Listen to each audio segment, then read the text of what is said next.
प्रिय भक्तों, आप लोगों का दिन मंगलमय हो। आज मैं आप लोगों को कथा सुनाने जा रही हूँ, माता तारा रानी की कथा। माता तारा रानी की कथा जो भी व्यक्ति श्रद्धा और विश्वास के साथ सुनेगा, उसे भगवान विष्णु की भक्ति की प्राप्ति होगी। अतः इस कथा को बड़े ही भक्ति भावपूर्वक श्रद्धा विश्वास के साथ सुने। आइए मैं आप लोगों को माता तारा की कथा सुनाती हूँ। नवरात्र में जब जागरण किया जाता है माता रानी का, तब माता तारा रानी की कथा अवश्य सुनी जाती है। जागरण की रात्रि में माता तारा रानी की कथा नवरात्र के दिनों में ऐसे भी सुनना चाहिए। बड़े ही भक्ति भाव पूर्वक इस कथा को सुने, जिससे कि माता की कृपा आप पर हो। अब मैं आप लोगों को सुनाने जा रही हूँ तारा रानी की कथा। राजा स्पर्श माँ भगवती के पुजारी थे और रात दिन महामाई की पूजा किया करते थे। माँ ने उन्हें राजपाट, धन दौलत, ऐशो आराम के सभी साधन दिए थे। कमी थी तो सिर्फ यह थी कि उनके घर में कोई भी संतान नहीं थी। यह गम उन्हें दिन रात सताता था। वो माँ से यही प्रार्थना करते थे कि हे माँ, उन्हें एक बालक दे दो ताकि वे भी संतान का सुख भोग सके, उनके पीछे भी उनका नाम लेने वाला हो, उनका वंश चलता रहे। माँ ने उनकी पुकार सुन ली। एक दिन माँ ने आकर राजा को स्वप्न में दर्शन दिए और कहा वे उनकी भक्ति से बहुत प्रसन्न हैं और उन्होंने राजा को 2 पुत्रियां प्राप्त होने का वरदान दिया। कुछ समय के बाद राजा के घर में एक कन्या ने जन्म लिया। राजा ने अपने राज दरबारियों को बुलाया, पंडितों व ज्योतिषियों को बुलाया और बच्ची की जन्म कुंडली तैयार करने का आदेश दिया।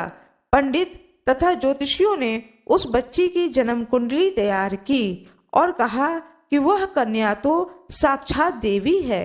यह कन्या जहाँ भी कदम रखेगी खुशियां ही खुशियां होंगी। कन्या भी माँ भगवती की पुजारिन होगी। उस कन्या का नाम तारा रखा गया। थोड़े समय के बाद ही राजा के घर में वरदान के अनुसार एक और कन्या ने जन्म लिया। जिस दिन उस कन्या ने जन्म लिया वह दिन मंगलवार का दिन था। पंडितों और ज्योतिषियों ने जब जन्म कुंडली तैयार की तो उदास हो गए।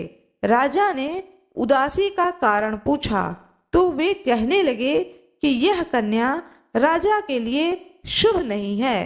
राजा ने उदास होकर ज्योतिषियों से पूछा कि उन्होंने ऐसे कौन से बुरे कर्म किए हैं जो कि इस कन्या ने उनके घर में जन्म लिया है।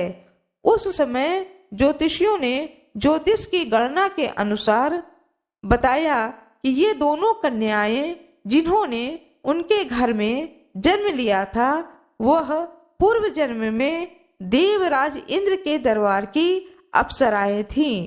उन्होंने सोचा कि वे भी मृत्युलोक में भ्रमण करें तथा देखें कि मृत्युलोक में लोग किस तरह से रहते हैं।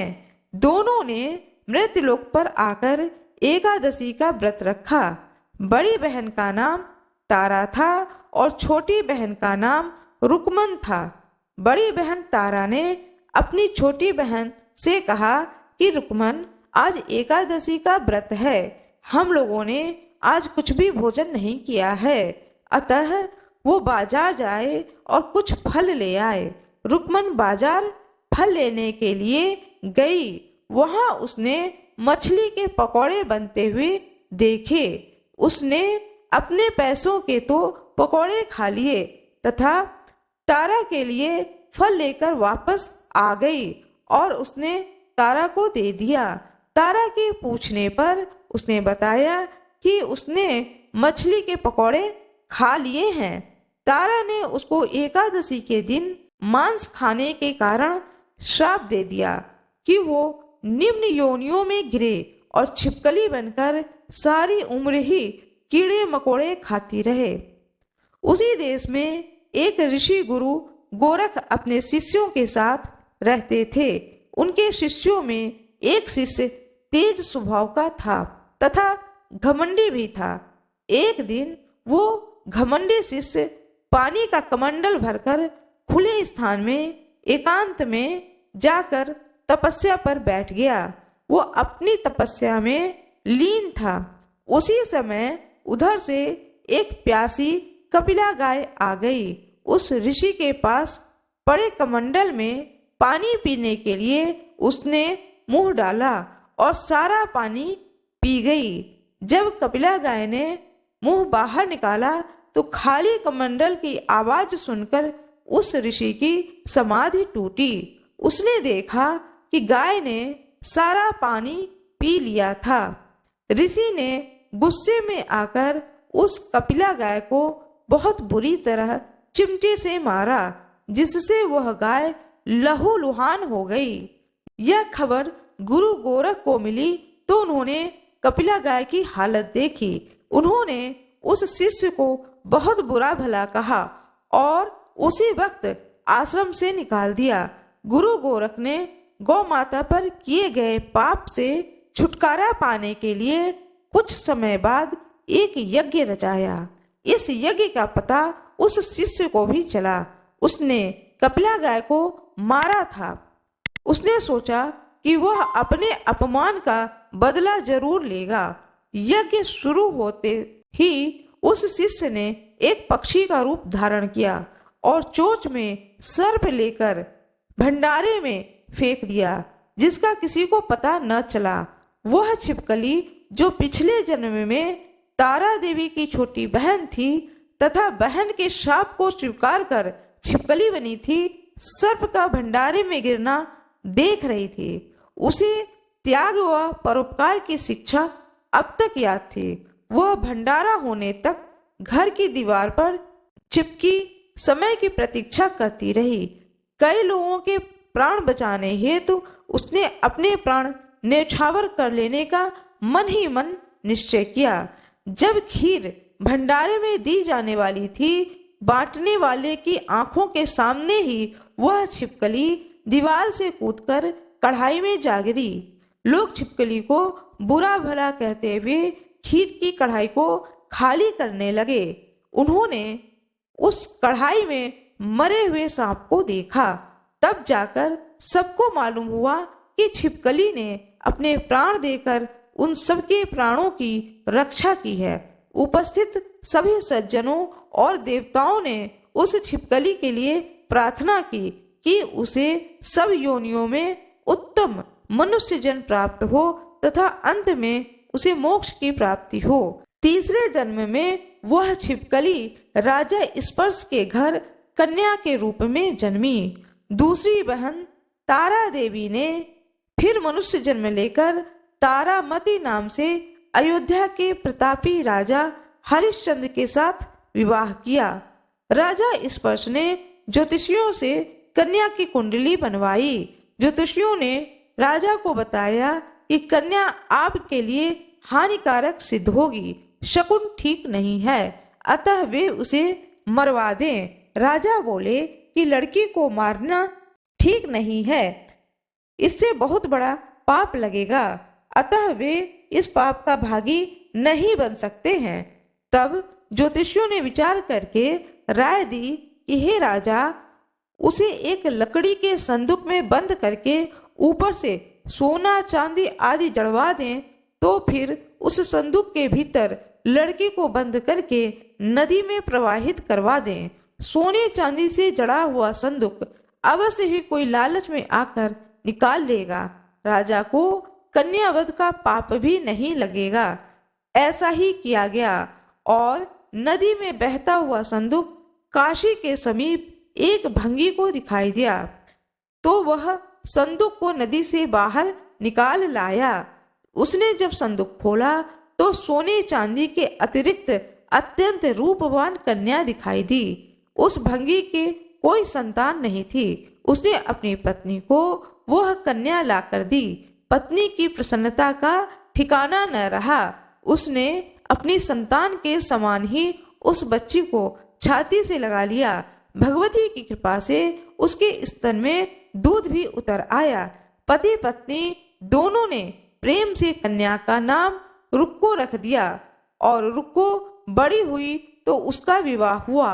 रुक्को की सास महाराजा हरिश्चंद्र के घर साफ सफाई का काम करने जाया करती थी।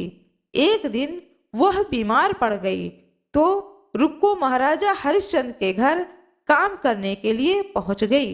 महाराजा की पत्नी तारामती ने जब रुक्को को देखा तो वह अपने पूर्व जन्म के पुण्य से उसे पहचान गई। तारामती ने रुक्को से कहा कि वह उसके पास आकर बैठे। महारानी की बात सुनकर रुक्को बोली कि मैं तो एक नीच जात की भंगिन हूँ, भला वह रानी के पास कैसे बैठ सकती थी। तब तारामती ने उसे बताया कि वह उसके पूर्व जन्म की सगी बहन थी। एकादशी का व्रत खंडित करने के कारण उसे छिपकली की योनि में जाना पड़ा। जो होना था वह हो चुका। अब उसे अपने वर्तमान जन्म को सुधारने का उपाय करना चाहिए। भगवती वैष्णो माता की सेवा करके अपना जन्म सफल बनाना चाहिए। यह सुनकर रुक्को को बड़ी प्रसन्नता हुई और जब उसने उपाय पूछा तो रानी ने बताया कि वैष्णो माता सब मनोरथों को पूरा करने वाली हैं। जो लोग श्रद्धा पूर्वक माता का पूजन व जागरण करते हैं उनकी सब मनोकामना पूर्ण होती है। रुक्को ने प्रसन्न होकर माता की मनौती मानते हुए कहा कि यदि माता की कृपा से उसे एक पुत्र प्राप्त हो गया तो वो माता का पूजन व जागरण कराएगी। माता ने प्रार्थना को स्वीकार कर लिया। फलस्वरूप 10वें महीने में उसके गर्भ से एक अत्यंत सुंदर बालक ने जन्म लिया। परंतु दुर्भाग्यवश रुक्को को माता का पूजन जागरण कराने का ध्यान न रहा। जब वह बालक 5 वर्ष का हुआ तो एक दिन उसे माता निकल आई। रुक्को दुखी होकर अपने पूर्व जन्म की बहन तारामती के पास आई और बच्चे की बीमारी का सब वृतांत कह सुनाया।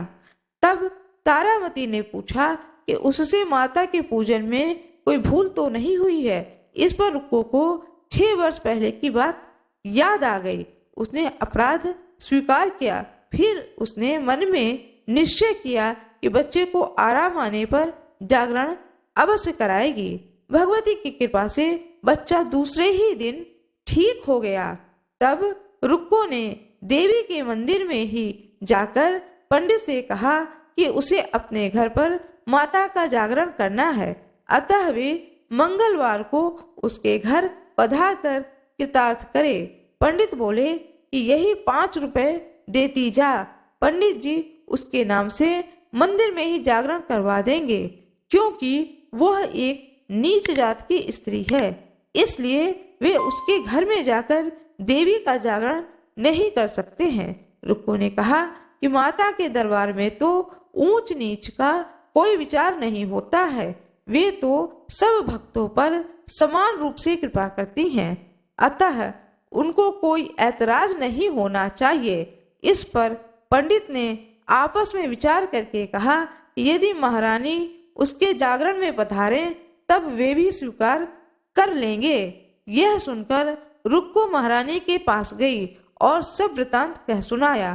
तारामती ने जागरण में सम्मिलित होना सहर्ष स्वीकार कर लिया। जिस समय रुक्को पंडित से यह कहने गई कि महारानी जी जागरण में आएंगी, उस समय सेन नाम का नाई वहां मौजूद था। उसने सब सुन लिया और महाराजा हरिश्चंद्र को जाकर सूचना दे दी। राजा को सेन नाई की बात पर विश्वास नहीं हुआ कि महारानी भंगियों के घर जागरण में जा सकती हैं। फिर भी परीक्षा लेने के लिए उन्होंने रात को अपनी उंगली पर थोड़ा सा चीरा लगाकर लेट गए, जिससे कि उन्हें नींद ना आए। रानी तारामती ने जब देखा कि जागरण का समय हो रहा है परंतु महाराज को नींद नहीं आ रही है, तो उन्होंने माता वैष्णो देवी से मन ही मन प्रार्थना की कि हे माता, किसी उपाय से राजा को सुला दें ताकि वो जागरण में सम्मिलित हो सकें। राजा को नींद आ जाती है। तारामती रोशनदान से रस्सा बांधकर महल से उतरती हैं और रुक्को के घर जा पहुंची। उस समय जल्दी के कारण रानी के हाथ से रेशमी रुमाल तथा पायल रास्ते में ही गिर पड़ा। थोड़ी देर बाद राजा हरिश्चंद्र की नींद खुली। वह भी रानी का पता लगाने निकले। उन्हें मार्ग में रानी का पायल व रुमाल दिखा। राजा ने दोनों चीजें रास्ते से उठाकर अपने पास में रख ली। जागरण हो रहा था, वहां जा पहुंचे और एक कोने में चुपचाप दृश्य देखने लगे। जब जागरण समाप्त हुआ तो सबने माता की अरदास की। उसके बाद प्रसाद बांटा गया। रानी तारामती को जब प्रसाद मिला तो उन्होंने झोली में रख लिया। यह देखकर लोगों ने पूछा कि उन्होंने यह प्रसाद क्यों नहीं खाया। तब रानी ने कहा कि यह प्रसाद मैंने महाराज के लिए रखा है, अब उन्हें प्रसाद प्रदान करें। प्रसाद ले तारा ने खा लिया। इसके बाद भक्तों ने माँ का प्रसाद खाया। इस प्रकार जागरण समाप्त करके प्रसाद खाने के पश्चात रानी तारामती महल की तरफ चली। तब राजा ने आगे बढ़कर रास्ता रोक लिया और कहा कि रानी ने नीचों के घर का प्रसाद खाकर अपना धर्म भ्रष्ट कर लिया है, अब वे उन्हें अपने घर में कैसे रखेंगे। रानी ने तो कुल की मर्यादा व प्रतिष्ठा का भी ध्यान नहीं रखा। जो प्रसाद वे अपनी झोली में राजा के लिए लाई थी, क्या उसे खिलाकर वे राजा को भी अपवित्र करना चाहती थीं। ऐसा कहते हुए जब राजा ने झोली की ओर देखा तो माँ भगवती की कृपा से प्रसाद के स्थान पर उसमें चंपा, गुलाब, गेंदे के फूल, कच्चे चावल और सुपारियां दिखाई दी। यह चमत्कार देखकर राजा आश्चर्यचकित रह गए। राजा हरिश्चंद्र रानी तारा को साथ लेकर महल में लौट आए। वहीं रानी ने ज्वाला मैया की शक्ति से बिना माचिस या बिना किसी भी चीज की सहायता के अग्नि को प्रज्वलित करके राजा को दिखाया, जिसे देख करके राजा का आश्चर्य और भी बढ़ गया।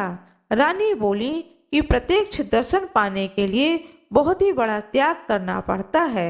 यदि आप अपने पुत्र रोहिताशव की बलि दे सकें तो आपको दुर्गा देवी के प्रत्यक्ष दर्शन हो जाएंगे।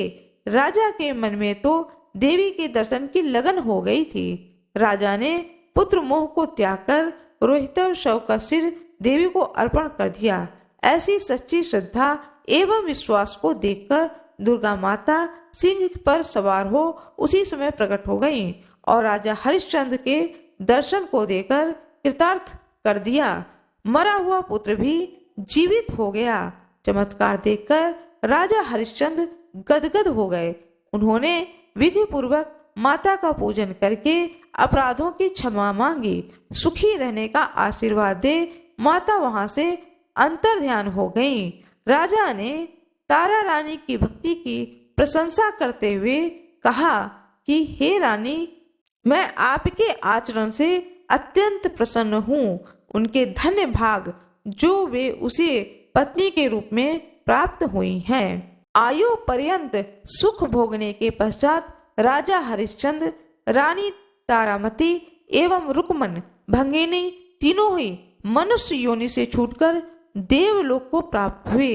माता के जागरण में तारा रानी की कथा को जो मनुष्य भक्ति पूर्वक पढ़ता या सुनता है उसकी सभी मनोकामनाएं पूर्ण होती हैं, सुख समृद्धि बढ़ती है, शत्रुओं का नाश होता है।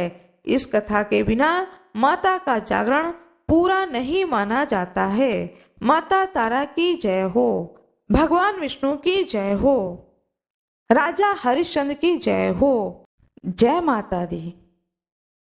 माता रानी की कृपा आप पर और आपके पूरे परिवार पर सदा सर्वदा बनी रहे। आज मैं आप लोगों को वैष्णो माता की कथा सुनाने जा रही हूँ। शारदीय नवरात्र चल रहा है। इस नवरात्र के समय में बहुत सारे भक्तगण माता रानी की कृपा को पाने के लिए वैष्णो देवी के मंदिर जाते हैं और माता रानी के दर्शन को प्राप्त करते हैं। पुण्य फल स्वरूप माता रानी उनके सारे मनोकामनाओं की पूर्ति करते हैं। आइए आज मैं आप लोगों को माता वैष्णो की कथा सुनाने जा रही हूँ। प्रेम पूर्वक बोलिए माता वैष्णो की जय हो। बड़े ही श्रद्धा और विश्वास के साथ माता रानी की इस कथा को सुने। एक बार पहाड़ों वाली माता ने अपने एक परम भक्त पंडित श्रीधर की भक्ति से प्रसन्न होकर उसकी लाज बचाई और पूरे सृष्टि को अपने अस्तित्व का प्रमाण दिया। वर्तमान समय कटरा कस्बे से 2 किलोमीटर की दूरी पर स्थित है हंसाली नामक गांव, जहां पर मां वैष्णो देवी के परम भक्त श्रीधर रहते थे। वह निसंतान होने से दुखी रहते थे। एक दिन उन्होंने नवरात्रि पूजन के लिए कुंवारी कन्याओं को बुलवाया और माता वैष्णवी कन्या वेश में उन्हीं के बीच आकर बैठ गईं। पूजन के बाद सभी कन्याएं तो चली गईं, पर माँ वैष्णो देवी वहीं रहीं और श्रीधर से बोली, सबको अपने घर पर भंडारे का निमंत्रण दे आओ। श्रीधर ने उस दिव्य कन्या की बात को मान ली और आसपास के गांवों में भंडारे का संदेश पहुंचा दिया। वहां से लौटकर आते समय गुरु गोरखनाथ व उनके शिष्य बाबा भैरवनाथ जी के साथ उनके दूसरे शिष्यों को भी भोजन का निमंत्रण दिया गया। भोजन का निमंत्रण पाकर सभी गांववासी अचंभित थे कि वह कौन सी कन्या है जो इतने सारे लोगों को भोजन करवाना चाहती है। इसके बाद श्रीधर के घर में अनेक गांववासी आकर भोजन के लिए एकत्रित हुए। तब कन्या रूपी मां वैष्णो देवी ने एक विचित्र पात्र से सभी को भोजन परोसना शुरू किया। भोजन को परोसते हुए जब वह कन्या भैरवनाथ के पास गई, तब उसने कहा कि मैं तो खीर पूरी की जगह मांस का भक्षण और मदिरा पान करूंगा। तब कन्या रूपी मां ने उसे समझाया कि यह ब्राह्मण के यहाँ का भोजन है, इसमें मांसाहार नहीं किया जाता। किंतु भैरवनाथ ने जानबूझकर अपनी बात पर अड़ा रहा। जब भैरवनाथ ने उस कन्या को पकड़ना चाहा, तब माँ ने उसके कपट को जान लिया। माँ ने वायु रूप में बदलकर त्रिकूट पर्वत की ओर उड़ चली। भैरवनाथ भी उनके पीछे गया। ऐसा माना जाता है कि माँ की रक्षा के लिए स्वयं पवन पुत्र हनुमान जी भी साथ में थे। मान्यता के अनुसार उस वक्त भी हनुमान जी माता की रक्षा के लिए उनके साथ ही थे। हनुमान जी को प्यास लगी, तब माता जी ने उनके आग्रह पर धनुष से पहाड़ पर बाण चलाकर एक जलधारा निकाला और उस जल में अपने केश धोए। आज यह पवित्र जलधारा बाणगंगा के नाम से जानी जाती है, जिसके पवित्र जल का पान करने या इससे स्नान करने से श्रद्धालुओं की सारी थकावट और तकलीफें दूर हो जाती हैं। इस दौरान माता ने एक गुफा में प्रवेश कर 9 माह तक तपस्या की। भैरवनाथ भी उनके पीछे वहां तक आ गया। तब एक साधु ने भैरवनाथ से कहा कि तुम जिसे एक कन्या समझ रहे हो, वह आदि शक्ति जगदम्बा हैं, इसलिए उस शक्ति का पीछा छोड़ दो। भैरवनाथ साधु की बात नहीं माना। तब माता गुफा की दूसरी ओर से मार्ग बनाकर बाहर निकल गईं। वह गुफा आज भी अर्धकुमारी या आदि कुमारी या गर्भजून के नाम से प्रसिद्ध है। अर्धकुमारी के पहले माता की चरण पादुका का भी वहाँ पर दर्शन होता है। वह स्थान है जहाँ माता ने भागते भागते मुड़कर भैरवनाथ को देखा था। गुफा से बाहर निकलकर कन्या ने देवी का रूप धारण किया। माता ने भैरवनाथ को चिताया और वापस जाने को कहा, फिर भी वह नहीं माना। माता रानी गुफा के भीतर चली गईं। तब माता की रक्षा के लिए हनुमान जी ने गुफा के बाहर भैरव से युद्ध किया। भैरव ने भी हार नहीं मानी और जब वीर हनुमान निढाल होने लगे तब माता वैष्णवी ने महाकाली का रूप लेकर भैरवनाथ का संहार कर दिया। भैरवनाथ का सिर कटकर भवन से 8 किलोमीटर दूर त्रिकूट पर्वत की भैरव घाटी में गिरा। उस स्थान को भैरवनाथ के मंदिर के नाम से आज भी जाना जाता है। जिस स्थान पर माँ वैष्णो देवी ने हठी भैरवनाथ का वध किया, वह स्थान पवित्र गुफा अथवा भवन के नाम से प्रसिद्ध है। इसी स्थान पर माँ काली दाईं ओर, माँ सरस्वती मध्य में और माँ लक्ष्मी बाईं ओर पिंडी के रूप में गुफा में विराजित हैं। इन तीनों के समन्वित रूप को ही माँ वैष्णो के रूप को कहा जाता है। ये तीनों भव्य पिंडियों के साथ कुछ श्रद्धालु भक्त एवं जम्मू कश्मीर के भूतपूर्व नरेश द्वारा स्थापित मूर्तियां एवं यंत्र इत्यादि हैं। कहा जाता है कि अपने वध के बाद भैरवनाथ को अपनी भूल का पश्चाताप हुआ और उसने माँ से क्षमा दान की भीख मांगी। माता वैष्णो देवी जानती थीं कि उन पर हमला करने के पीछे भैरव की प्रमुख मंशा मोक्ष प्राप्त करने की थी। उन्होंने न केवल भैरव को पूर्व जन्म के चक्र से मुक्ति प्रदान की, बल्कि उसे वरदान देते हुए कहा कि मेरे दर्शन तब तक पूरे नहीं माने जाएंगे जब तक कोई भक्त मेरे बाद तुम्हारे दर्शन नहीं करेगा। उसी मान्यता के अनुसार आज भी भक्त माता वैष्णो देवी के दर्शन करने के बाद 8 किलोमीटर की खड़ी चढ़ाई चढ़कर भैरवनाथ के दर्शन को जाते हैं। इस बीच वैष्णो देवी ने 3 पिंड सिर सहित एक चट्टान का आकार ग्रहण किया और सदा ही ध्यान मग्न हो गईं। इस बीच पंडित श्रीधर अधीर हो गए। वे त्रिकुटाम्बर पर्वत की ओर उसी रास्ते आगे बढ़े जो उन्होंने सपने में देखा था। अंततः वे गुफा के द्वार पर पहुंचे।